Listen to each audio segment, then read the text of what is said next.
So, in part of my dream last night,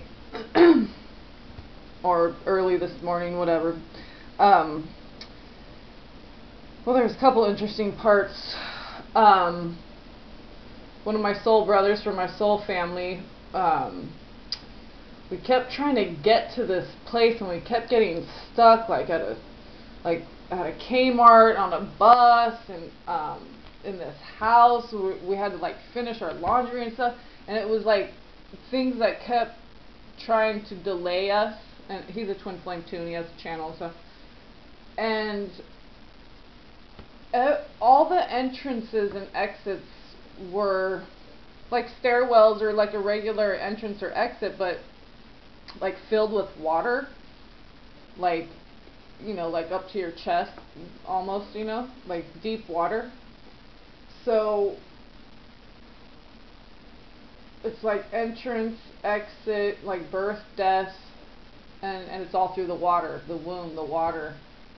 And this energy that kept trying to occupy us, distract us, delay us, get us focused, you know, on something else, and slow us down from getting to wherever we needed to get to. But like we were making a pilgrimage somewhere, like going to the Mecca, you know, like anyway. So, and then another part of that dream, which has to do with some art that I did, there was, and I made them black mountains in here, and then in my dream they were white mountains, and I was like drawing them. So it was like a big piece of white paper, and I was drawing with a pencil and like smoothing out the edges and everything. And so the black and the white mountains, and then I kept getting, I have this, oh, it's in the other room, but I have this little mini manga. It's Lo Scarabaeo's little tarot deck, and it's called manga. It's the Japanese cartoon, you know, cartoonery or whatever, animation, yeah. Not anim, well, yeah, it's just, it's the style, it's called manga or manga. And I kept getting the Chariot card. It was like on my twin side, then it was at the center or base, and then crowning.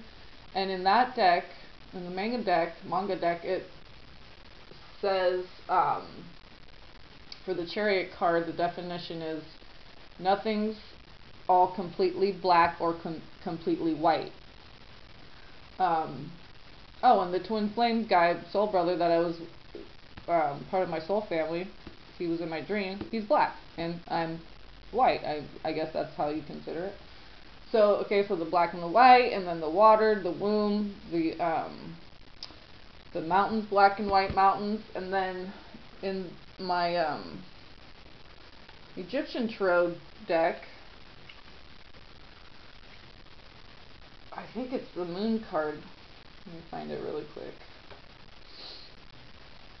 I'm pretty sure it's the moon card. I think there's a, well, there's the black and white triangle. That's the star card, but oh, and that came up a couple times. Okay, so yeah.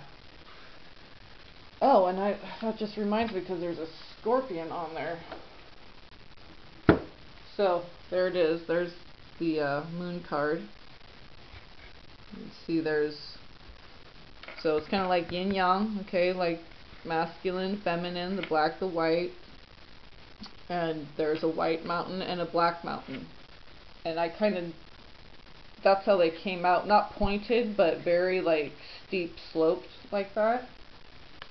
And so let me just show you this really quick. So I was going to do a mandala, and then it ended up like, fingers are dry, just did the dishes, I can't open this up.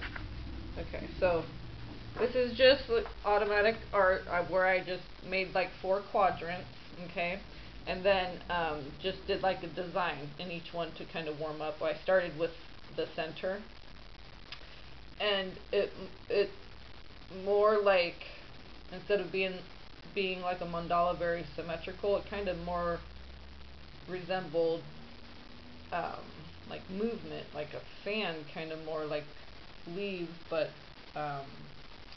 radiance, radiating, spinning motion to it. So I just did like, so this says fire. I was going to use my colored pencils and stuff, but I just wanted to like let it be kind of automatic, free flowing. So this is crystalline fire, and they were teardrops first, or just, you know, droplets, and then I put the second little one in there and made them fire.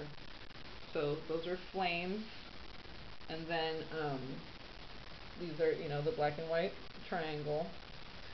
Yin yang is represented different ways, and then the spiral, okay, like the spiral of life, and I call that one vortex. So fire, crystalline vortex, okay, or crystalline fire vortex, and so this one was going to be like the piece of art that, or the quadrant piece of, you know, the piece of the whole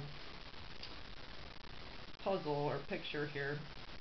That was going to be the free flowing, like automatic art. Okay, so this was like the warm up. Okay, this was like the directive in the center, and then I just kind of warmed up doing just like a simple design, just to, you know, like warm up, just like you're when you exercise or whatever. Okay, so I thought, okay, I want to do a vantage point scene, you know, like a disappearing vantage point. And so basically, so like this figure came out, okay, so like these souls, and it gets smaller, you know, as it's further away. And I was going to do a sun, but what came out more was like a tunnel that had like these overlapping things that kind of like open up, kind of like a bunch of eyelids almost, like layered over each other. And instead of doing sun rays, lightning bolts came out instead. And then putting the stripes on here, it kind of reminded me of like a barber's, whatever those are called. They have the red and white thing spinning outside the door of barber shops, usually, you know, the old-fashioned barber. And then so this was like a cloth at first, but then I made it more rigid and it evolved into wood. And these were white mountains, but then I started shading them, and then I kind of turned them into black mountains. So yeah, I was trying to interpret that, and I got some different things, but I'm not gonna say anything. I'll just, because if you guys want to interpret it for yourself and see what comes to you, if you're so inclined, if you're interested in that. So yeah, I mean, it's kind of like metaphorical or metaphysical, you know, like you know, just, you can interpret it for yourself. I don't even want to say anything, but I was just kind of explaining what the different pieces were and how I got to that. And so yeah, the yellow brick road has been coming to me a lot. The path of the Christ, the path of the golden way. And having just watched, what was it? The Great and Powerful Oz with James Franco, Cutie Pie, right? We love him. So yeah, anyway, I just wanted to share the piece of art and the thing with the black and white mountains. Okay, that card, the moon card, kept calling to me. So yeah, and then the chariot card with the readings with the manga deck came up like 3 times in a row and in very important parts. So, well, one, it was on the side of my twin, but then it was like the core and then the crown. So the black and the white, nothing's all black, nothing's all white. So just like, this is kind of like the yin yang, because there's the little white dog on the in front of the black mountain, and the black dot, it's like the dot in the yin yang. Oh, the scorpion. I don't know if I mentioned it in another video, but couple weeks ago, probably 2, 3, I don't know, a couple weeks ago, I went for the first time, took my son to a little park that's just like, you know, really close to my house, just up the hill a little bit, like a couple blocks or whatever. And we had never gone there before. It's just like, you know, it's a small little park. There's not much there, but excuse me. So I thought, well, let's just go somewhere different, because we have one right behind our house that's just like, you know, bam, right there. And then we have a really cool one that's at a school down the street a little bit, another couple blocks. So there's quite a few little parks around here, but it was just kind of a janky one. But I thought it's really shaded and stuff, and it was hot, so we decided to go to that one, and just for a change of pace. And we never went there, and they have like a cool little rock climbing little thing, like steps for the kids, so that was really neat. But not that he climbed on it, but I thought it was cool. But there was and I keep a very close eye on my son, and he knelt down, stooped down for whatever reason, and I saw a scorpion. And it's like the northwestern type, not like a big, you know, desert scorpion. I've seen those. Those ones are huge, but you know, not even a full-grown scorpion. So this might have been like, you know, almost full-grown. So I don't know, maybe a couple inches long altogether, with the tail stretched out flat, because it wasn't raised, you know, it wasn't curled around. It was just all flat on the ground.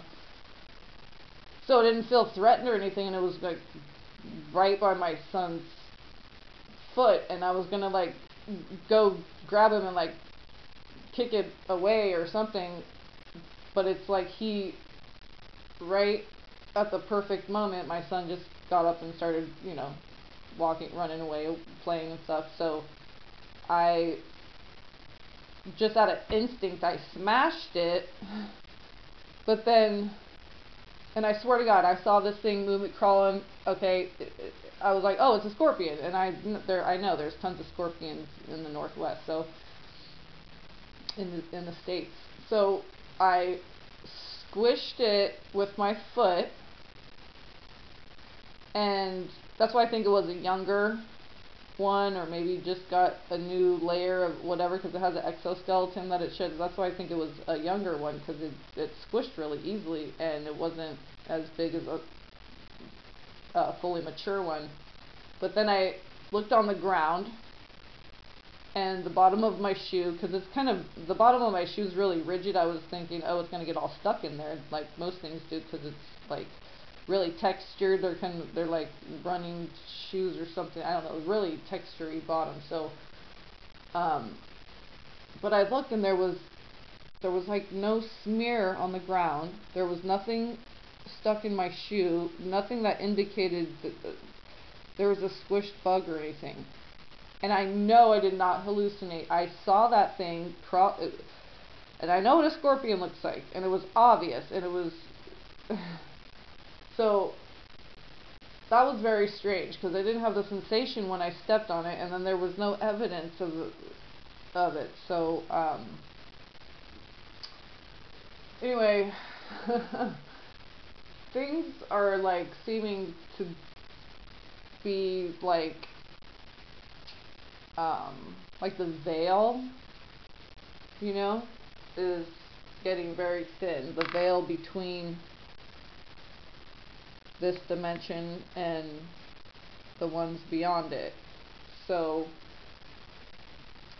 yeah, I just thought that was interesting and wanted to share that. But yeah, okay, that's it. I don't want to keep you guys too long. Sorry, that was about 15 minutes of me blabbing. So blessings to you guys. I love you all. Peace be with you.